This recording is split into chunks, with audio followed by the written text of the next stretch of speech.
Hey guys, welcome back to Filter Coffee Football. A little later in the week, but it's been a tricky week, so forgive us for that. But first set of fixtures for the round of 16 finally done. We have our first four teams into the next round.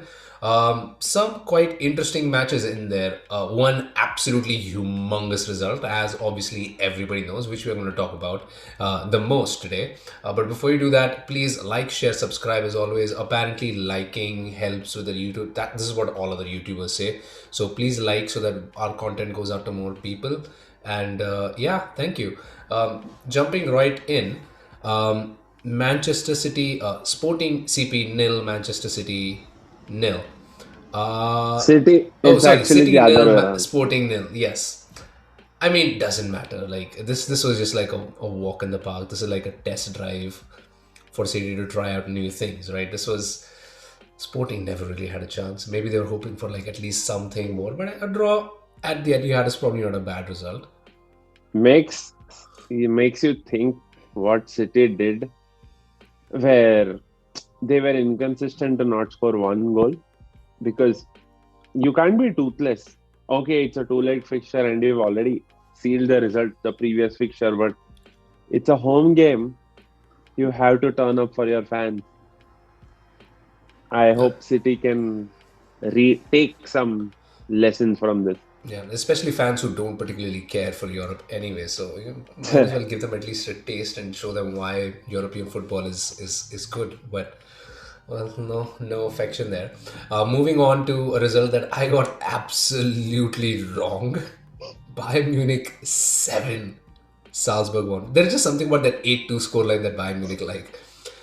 Wow. I mean, I had high hopes from Salzburg, but Lewandowski just snatched it all away in a span It's of what? Robert Lewandowski, man. It's Oh Robert my. Lewandowski. You get him the ball and he's going to score. It's as obvious as that. Just get him the ball, he will score. And he knows to score in ways more than one. He's not just a poacher or a finisher. He can do whatever the F he wants to do with the ball and it will still go in. Two birds with one stone, too. I mean, not only did they guarantee progression, but Lewandowski leapfrogged Seb Haller in the top goal scoring charts. I think he's at 12 right now. At this rate, there is every possibility that he catches up and beats Ronaldo's record of, I believe, that was 17 Champions League 17, goals. yeah. Yes, the only reason he didn't beat it during the coronavirus season was because instead of having two legs, they had a single leg knockout, and he Single leg. still ended with like 15 goals that season. So he was already that close. I mean, this guy has been coming closer and closer to breaking records as every season has gone on. This match, he broke the record for the fastest hat trick scored in the Champions League knockout stage, which was Which then broken only quite. stayed for Yeah, because Benzema broke it literally the next day. Um, yeah, any comments on Salzburg? I mean, first time getting into the knockouts, seem to be progressing. I don't think they might be too hard done by. experience. Uh, You've got to learn from experience. Like I know it's Bayern, and they. I think they could have been mentally prepared for Bayern to go all guns blazing because they don't like uncertainty. And I understand this is a big game, biggest game of your lives, but the leagues are in different stratospheres and the different shows, right? So Salzburg hopefully will be hoping next year they get opponents that aren't as lethal as Bayern are, As and Champions they League favorites progress as Bayern. further. Yes, Yeah, it was always going to be an uphill battle for them, but they did not do themselves any favors by giving out two penalties back to back in basically a blink of an eye. So I feel bad for them, but again, as a club, they should be happy about getting as far as they have. I mean, that's just amazing. The talent industry just keeps on working, and the players and the team just keep on getting better as every season goes along. But yeah, moving on to the other spicy result, which I again we kind of brushed this under the rug, but it was a lot closer than it and that we ended up thinking about. I mean, Liverpool were bad, right? I think they were just too overconfident. It seemed they were in second gear the whole game. They kind of didn't feel like they were under a lot of pressure the whole match. hit the post a couple of times as well. So, maybe they were hard done by over there. But Inter Milan really turned the screws. And the first Anfield loss in, I believe, 29 games for Liverpool. So, I'd have I'd have really wanted Inter to score a second just to see what happens next. The uncertainty would have been amazing, but Liverpool, they realized after Inter went a man down, Liverpool knew that they aren't going to score the second. yeah, stupid decision by Alexis Sanchez. That I mean, just rush of blood. You just scored a goal. You just build some momentum in the match, and then just take it right away with that. Snatched. Lautaro with some patchy form overall in the season, but a fabulous goal that to get them ahead. But yeah, like you said, Liverpool were kind of overconfident. And once Inter Milan went a man down, they just knew that they had the game in the back. They didn't try to press too hard. They just kept the ball. They tried to move it around. They knew the tie was in there as long as they kept a level head and did not lose their cool and panic like our next team did, because PSG just let go a two-goal lead in the matter of 30 minutes. A lead that they built over 120 minutes was gone in thin air within 30 minutes. PSG and remontadas are, I think they're synonymous. I should say that this is a Spursy result. This is definitely a Spursy result. Like the manager is from Spurs, is an ex-Spurs candidate. Like, if this is not DNA coming into play, I don't know what is, because you have quite the amount of stars to play in your team, but zero cohesion. And it shows. Like, if you have three casualties or three players up front who are not going to do the dirty work, you have what, six players or seven to mop up for their defensive attributes along with doing their own jobs. Lost it right there. Yeah, I mean, just the idea, the whole point of having that midfield for PSG is to have a workman-like midfield to make up for the lack of work by the front three. Although, to be honest, Neymar did put in a shift in this game. Um, Modric just ran through them like a hot knife through butter. I mean, what a run to set himself up to then eventually set up Benzema for that third goal to really take the tie away from PSG. It's, I mean, clearly there hasn't been a tactical blueprint for PSG at all this season. They've just relied on having the likes of Mbappe, Neymar, and Messi on the pitch and doing the work for them. And again, the whole point of bringing Messi in was to again eventually get their hands on that Champions League trophy. Messi has had a poor season by every standard. We're probably going to discuss this in a separate video where we talk about where Ronaldo and Messi seasons are at this point in time. But Messi has a pretty bad season so far, and the only saving grace was his Champions League form. He'd scored, I think, 5 or 6 goals up until that The point. group stages, yeah. Yeah, and then missing a penalty in the first leg, and basically being anonymous in the second leg. He was just nowhere to be seen. I mean, this is I'm a huge Lionel Messi fan, and it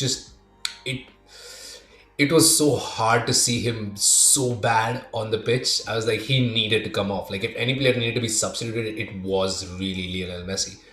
And of course, the blunder by Donnarumma in defense.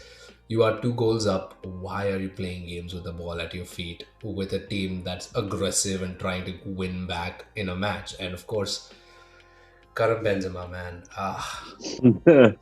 Benzema broke that record that Lewandowski set not too long ago.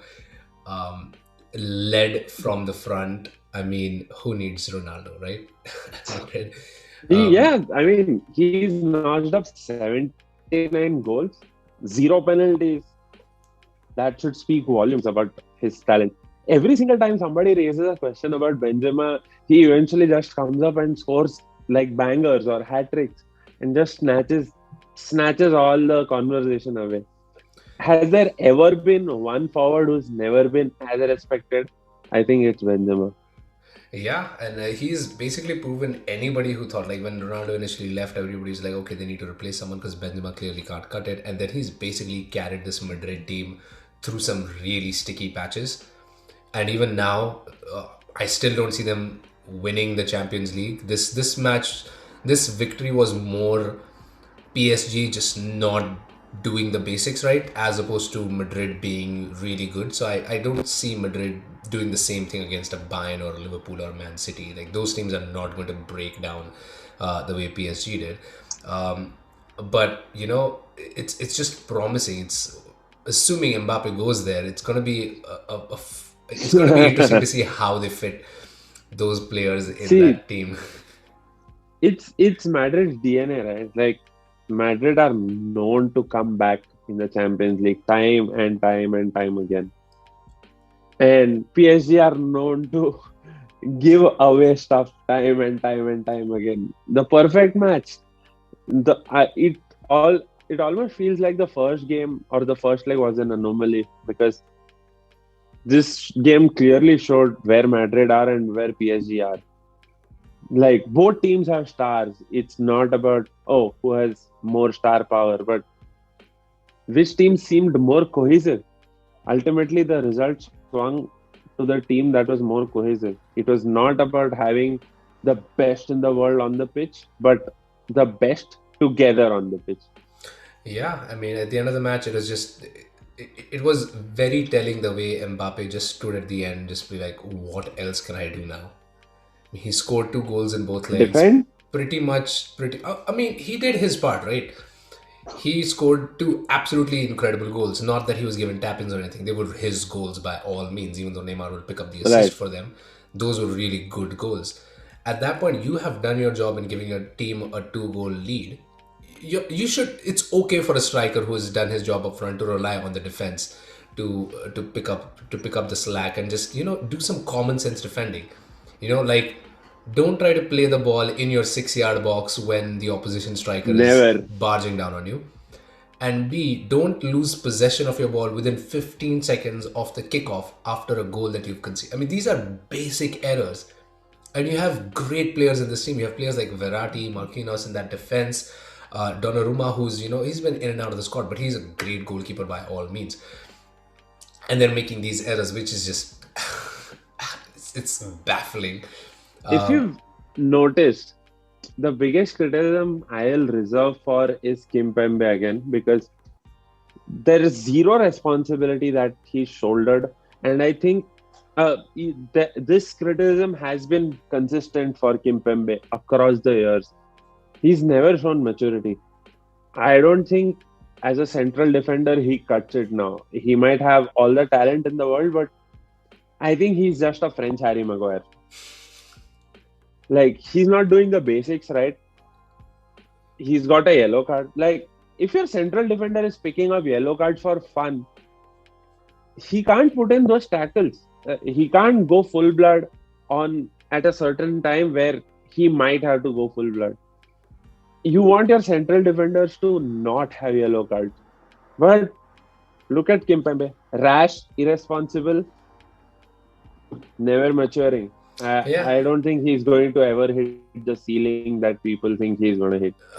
all fair arguments, and the big PSG project seems to have failed by all means, right? Because the apparently amazing transfer window that they had has yielded basically nothing. Even the player who has performed has really not performed anywhere near the expectations from him. Of course, you're talking about Leo There's Messi. two players that should have started this game: Angel Di Maria and Jorginho Wijnaldum.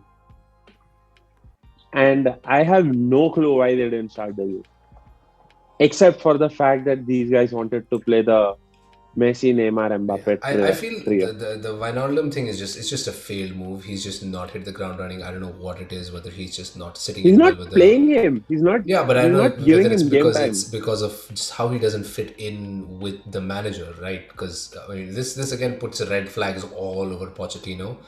And for any United fan who's currently excited at the prospect of getting Pochettino next season, if